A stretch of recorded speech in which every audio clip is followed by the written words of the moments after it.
जय श्री कृष्ण। राधे राधे।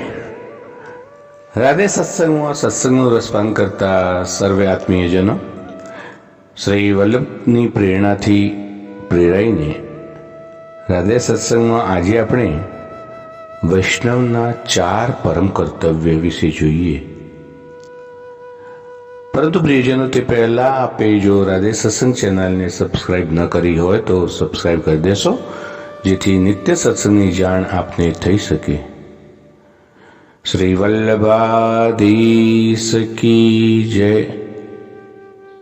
વૈષ્ણવ કોને કહેવાય? વૈષ્ણવ બન્યા તો વૈષ્ણવના 4 કર્તવ્ય મુખ્ય છે।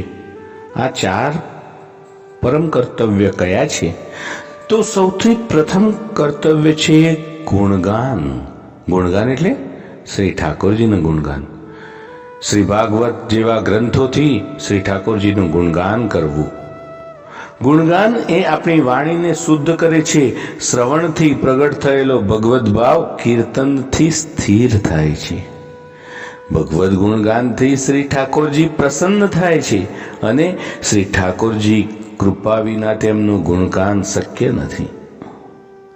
શ્રી ઠાકોરજીના આનંદ માટે નિરપેક્ષ ભાવે ગુણગાન કરવું આ વૈષ્ણવનું પરમ કર્તવ્ય, પ્રથમ કર્તવ્ય છે। બીજું, દુઃખ ભાવન એટલે કે આપણે સેવા કરીએ તો તેનો અહમ ન આવે। સેવા કરતા કશું વધતું નથી તેવી ભાવના સતત રાખો તો નિસાધનતા સિદ્ધ થશે। અને પ્રિયજનો, આવી નિસાધનતા વિચારવી એનું નામ જ દુઃખ ભાવન, તે આપણું પરમ કર્તવ્ય છે। વૈષ્ણવનું ત્રીજું પરમ કર્તવ્ય છે દીનતા। નિસાધન તમે બન્યા તો નિસાધનમાંથી ધીરે ધીરે દૈન્ય એટલે કે દીનતા પ્રગટે છે।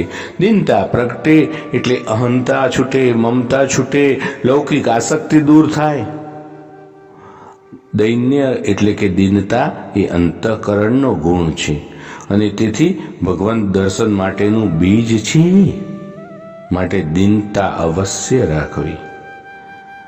પ્રિયજનો, વૈષ્ણવનું ચોથું અને છેલ્લું પરમ કર્તવ્ય છે ત્યાગ।